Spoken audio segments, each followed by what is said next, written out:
Selamat datang di Novel Story Romantis. Sebelum lanjut silahkan like dan subscribe dulu, agar tidak ketinggalan update terbarunya. Hasrat Nikmat Wanita Idaman, bagian ke-1. Suara nikmat di ruang klinik. Pembuka. Aku seorang pegawai swasta di sebuah kota kecil di salah satu provinsi di Jawa.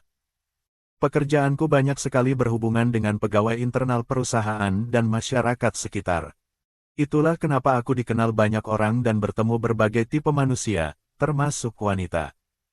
Oh ya, panggil saja namaku Awang.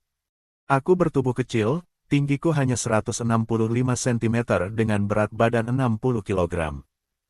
Dengan perawakan cenderung kurus dan wajah yang biasa saja, orang-orang sering meremehkan penampilan fisikku. Aku sih tidak masalah dan tetap menjalin hubungan baik dengan mereka. Aku juga tidak terlalu pandai menjalin hubungan dengan wanita, apalagi di kantor juga tidak terlalu banyak pegawai wanita. Dan teman-temanku selama sekolah juga sedikit yang wanita. Kecupuan dalam menghadapi wanita itu jadi salah satu kelemahanku dan sering menjadi bahan bercandaan rutin teman-temanku, baik di sekolah dulu ataupun di kantor. Akibat sering diledek tersebut, aku memiliki tekad untuk mendapatkan pengalaman sebanyak mungkin dengan wanita, baik itu hubungan pertemanan sampai kenikmatan. Tekad itu terus kusampaikan pada diriku sendiri semenjak masuk kantor ini. Meskipun aku tidak ada niatan untuk memamerkan keberhasilanku nantinya. Aku hanya ingin memuaskan diriku sendiri dan tersenyum saat semua orang meremehkanku. Setelah hampir 6 bulan bekerja di perusahaanku saat ini, aku menemukan beberapa kejanggalan di kantor, salah satunya tentang affair yang sepertinya dilakukan oleh beberapa karyawan. Indera penciumanku kemudian sampai ke Dr. Ara, dokter resmi perusahaan yang ditugaskan untuk standby di kantor dan melayani kebutuhan kesehatan karyawan. Petualanganku dimulai dari penyelidikanku terhadap dokter cantik ini. Kejadian yang akhirnya membuka kemampuan yang tidak sadar ternyata kumiliki dan bisa memberikan kepuasan batiniah dari beberapa wanita yang sebelumnya mungkin tidak pernah kupikirkan. Tekadku untuk lebih berani berhubungan dengan wanita dimulai dari rasa penasaranku atas desas-desus kisah Dr. Ara yang memiliki affair dengan beberapa karyawan di kantor. Bahkan banyak selentingan kalau dialah yang menggoda para karyawan tersebut. Sedikit tentang Dr. Ara. Wanita berusia 32 tahun itu memiliki tinggi yang sama denganku. Perawakannya sedikit kurus dengan wajah bulat dan sangat menggerahkan. Selain wajahnya yang kata banyak orang mengundang hasrat tersebut, ada 2 poin yang menambah citra itu. Pertama, ukuran dan bentuk dada cukup menggugah selera. Ku ketahui kemudian, berukuran 34C dengan bulatan yang cukup sempurna meski telah melahirkan 2 anak. Apalagi dia sering memakai pakaian yang mendukung semakin membusung. Dan itu jelas membuat mata para lelaki jelalatan dan membayangkan untuk menikmatinya. Kedua, yang mendukung pernyataan tadi adalah suara dan intonasi ketika dia berbicara. Suaranya lirih, bas yang cukup tinggi, dan terkadang seperti sedang mendesah. Pernah dengar suara Scarlett Johansson? 11-12 dengan Dr. Ara. Aku selalu berimajinasi setiap kali mendengarkan dia bicara, apalagi ketika ke klinik dan memeriksakan diri. Ingin rasanya kesergap tubuhnya dan kuluapkan hasrat ini, hehehe.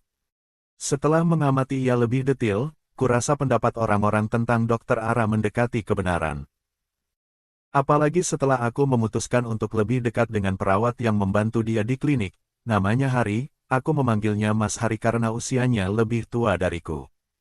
Mas Hari orang yang supel dan terbuka. Dari dia akhirnya ku ketahui fakta bahwa Dr. Ara memang memiliki hubungan spesial dengan salah satu manajer di tempatku. Dan mereka ternyata sering sekali keluar bersama saat makan siang. Yang lebih mencengangkan, pernah beberapa kali ketika sang manajer dinas luar kota, Dr. Ara tiba-tiba mengambil izin cuti. Setelah ditelusuri, ternyata dokter seksi itu ikut serta Pak Manajer ke luar kota. Fakta ini perlu diverifikasi lebih lanjut, tapi rasanya sangat mendekati kebenaran karena dari cerita 2 teman kantorku, mereka pernah memergoki Dr. Ara keluar dari mobil manajer itu di salah satu kota ketika mereka dinas luar di waktu yang sama dengan manajer tersebut. Kabar yang awalnya kuanggap gosip ini ternyata menjadi rahasia umum di kantor. Orang-orang bilang, Kedekatan dokter berjilbab itu dengan sang manajerlah yang membuatnya mampu bertahan di kantor, padahal banyak karyawan yang mengusulkan untuk menggantinya. Cukup di situ perkenalan tentang Dokter Ara dan gosip atau mungkin fakta tentang affair-nya di kantor. Beberapa affair lain akan kuceritakan lain kali. Fakta affair yang dia lakukan itu nanti kudengar sendiri dari Bu Dokter, jangan tanya kenapa dicerita kepadaku, ikuti saja kisah ini sampai habis. Setelah meyakini bahwa kisah Dokter Ara benar-benar terjadi, aku sedikit menantang diri sendiri untuk menaklukkannya.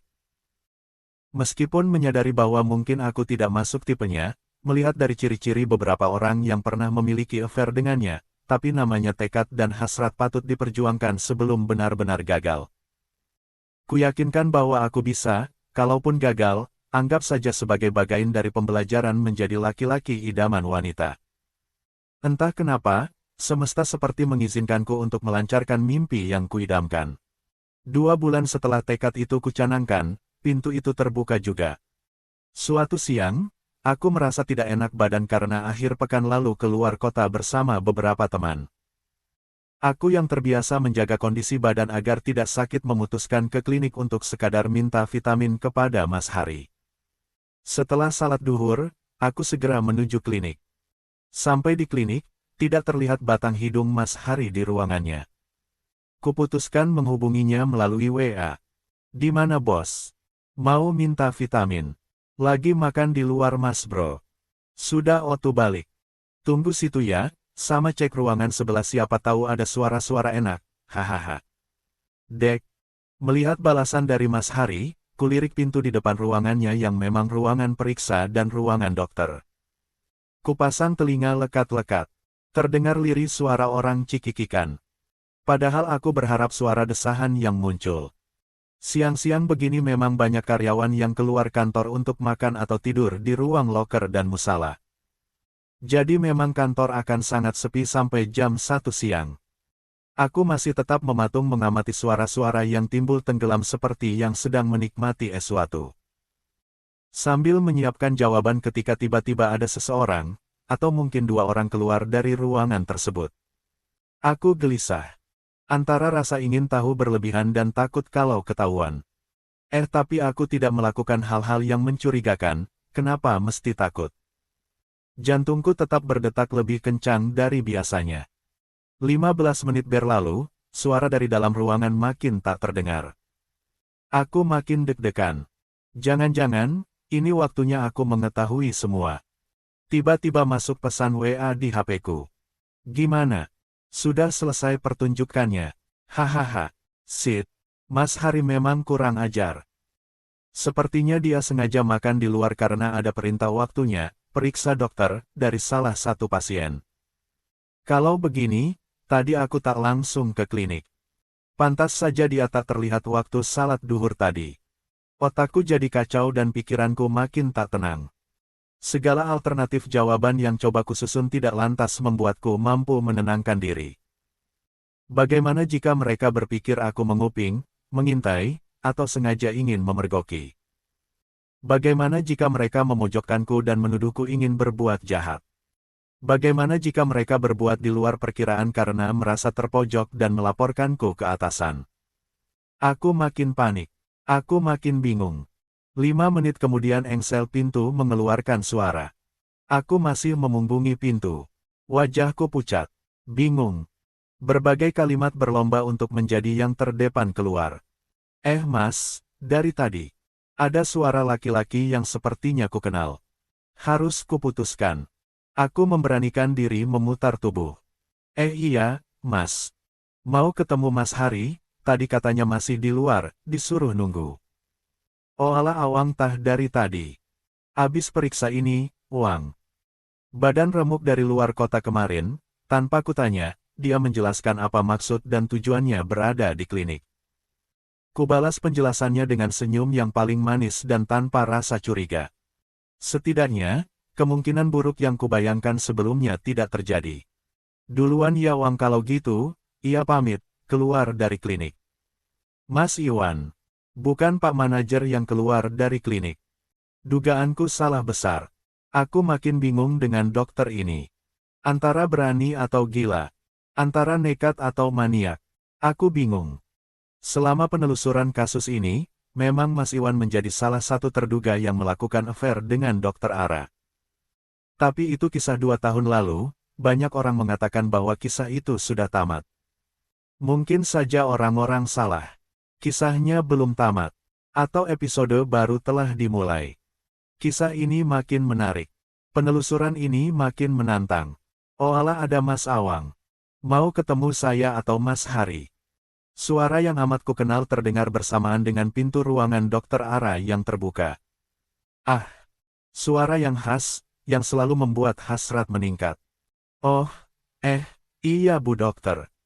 Lagi nunggu Mas Hari sebenarnya, aku gugup, tak berani memandang wajahnya. Sudah dihubungi? Tanyanya. Kuberanikan diri menatap sesosok wanita di depanku. Jilbabnya sedikit acak-acakan. Oh iya, aku lupa bilang bahwa dokter cantik ini berjilbab. Tapi pakaiannya selalu mengundang selera. Lanjut, beberapa bagian bajunya terlihat kusut. Dan iya, bagian dada, di mana sebuah BH terlihat tidak tertata dengan baik. Jangan-jangan, aku mencoba mengalihkan pikiran. Aku juga membuang pandangan, takut dia melihat bahwa aku fokus pada bagian itu. Oh, sudah Bu Dokter. Katanya makan siang di luar, balas dengan nada yang masih gugup. Mas ke ruangan saya sebentar ya sambil nunggu Mas Hari, ajaknya. Dek, jantungku berdetak makin kencang. Jangan-jangan dia tahu kalau dari tadi aku menguping.